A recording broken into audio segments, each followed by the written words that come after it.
Hi Math Gang, we are fast approaching the deadline for our refresher unit, and I just wanted to check in and show you where to find the refresher unit placement test and also give you a sneak peek of Unit 1, number theory, since most of us will be beginning the number theory unit on the weekend.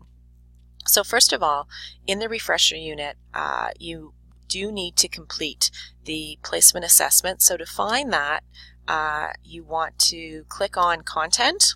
I've already done that, and go to your My Lab Math links. Click on that, and in the list you want to choose My Lab Math All Assignments.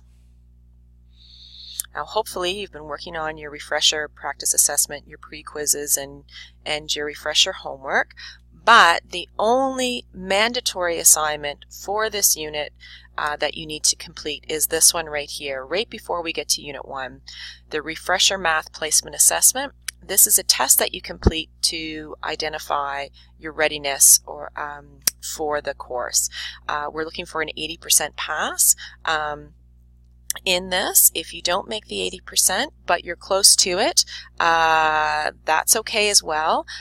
Regardless, pop me an email or a text or a phone call if you don't reach that 80% mark, so we can talk about options. But that's the refresher unit, and that's the only one that's mandatory. Everything else before that is at your own pace and at what your individual need is. So we're really looking for this math placement assessment to complete by tomorrow at midnight.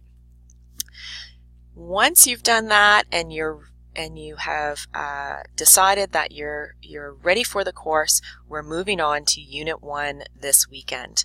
So let's have a look at Unit 1 in Brightspace. So I'm going to go back to Content. And here's the refresher unit. Let's move down to Unit 1, Number Theory. So Unit 1 Number Theory is here. You can see that the deadline for Unit 1 is October the 19th. So you want to have this unit completed by October the 19th. We want you to stay on schedule. We find that Math 1046 and 1047 is one of the more challenging of the online courses because it covers so much material. So our math and physics we find are very challenging, and then probably chemistry and bio after that. So what we're doing in terms of our textbook sections, we're now into our textbook, and we're looking at sections P.1 to P.4, all inclusive. So P.1, P.2, P.3, and P.4. So we have 3 weeks to complete these 4 sections. So I recommend doing 1 to 2 sections a week in order to complete all the sections by the deadline. Please do not wait till the last week to complete your sections. We spread out the work in the unit because we know that in order to complete the material, you are going to need the full 3 weeks, 12 hours a week of study in order to cover the material. So you can start with section P.1.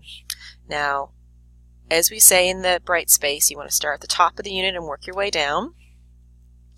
You can click on the What to Do here, click on this title, and it will bring you an overview of what is to be completed as learning activities and what is to be completed as marks in the unit. So you can have a look at that. You could even print that out if you wanted to. Here is the resources. So here's some added material beyond the textbook that you can use to study for your sections. You'll find videos in each of these sections. You might find worksheets. These are not for marks, they're just for practice, and the answers are provided in the worksheets. There's not worksheets for all of the sections, but there are videos for all the sections as well. So these are your added resources beyond your textbook if you so choose to have a look. This is completely voluntary. Nothing here is mandatory to watch or to complete. And then we have your My Math Lab homework. If you click here, it will bring you directly to the page, so you don't have to go back into my MathLab links. And you can see that as I go down to Unit 1 right here, there is a homework section for marks for each of the sections. So when you have completed the P.1 section in your textbook and have done the questions in your textbook, you're probably then ready to do your homework, and that's going to be here. So read your P.1, do the questions in your textbook. When you're ready, come into the homework. You can open up the homework and close it all the way up into the deadline, so you can keep on working the homework until you achieve the mark that you wish. A lot of students get 100% on all of their homework assignments because they're able to go at their own pace, and you're allowed to do it as many times as you need in order to get the answer right.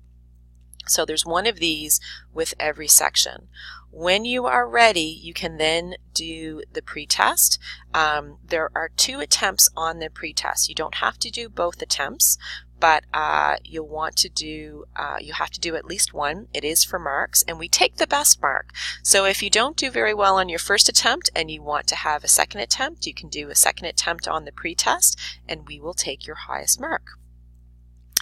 When you're done your pretest, you can then move on to your Unit 1 test, which is proctored. I'll talk about proctored tests in a moment. Right now, I'm going to bring us back to our course page. Here we are. So remember that your MyMathLab homework includes your pretest, where you have 2 attempts and we take your highest mark. In this unit, we also have a discussion assignment called the Sticky Questions assignment. So just like posting in the Q&A discussion, we have an assignment that we're going to ask you to post as well. And so just make sure that you complete that, this unit. And then here is your proctored test. If you click on this link, it will take you to the proctored test. It's timed at 120 minutes. You do complete this at a campus testing center, so you will need to make an appointment, and I'll show you how to do that. A password is needed, so even if you were to click on the Unit 1 proctor test, you wouldn't be able to get anywhere without a password. That's what the proctor will put in. You are allowed a calculator, and you're allowed some scrap paper, which the proctor will give you. So you can't come with your own scrap paper, but they'll give you scrap paper to work on. And then also you can bring your own homemade study sheet.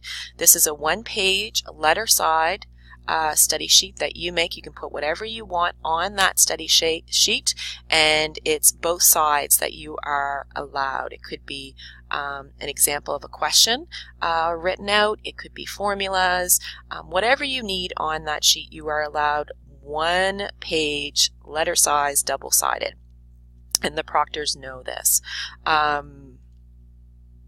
To book a test, you want to do that at least a week in advance, and you can click on Services and Information at the top, go down to Testing Services, and then over on the left here there is Testing Center Hours and Location.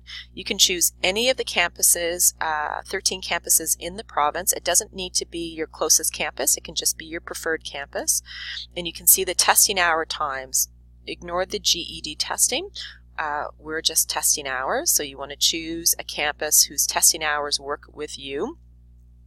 There is no cost to the test, so you don't have to worry about testing fees.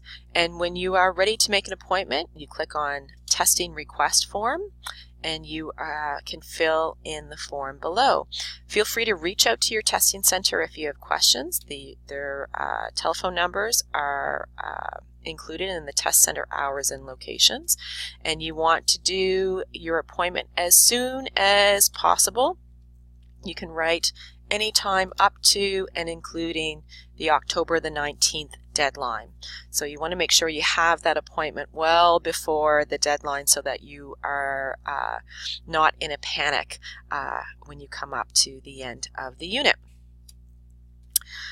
So at the very end of this unit, we have a reflection discussion. So there are actually 2 discussions in this unit that you need to complete. Your sticky questions discussion, which is here, and you post just by clicking on the title here, and it will take you to a place to post your assignment.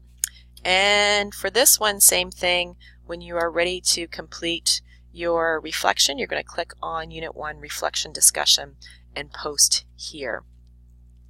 So lots to do for Unit 1.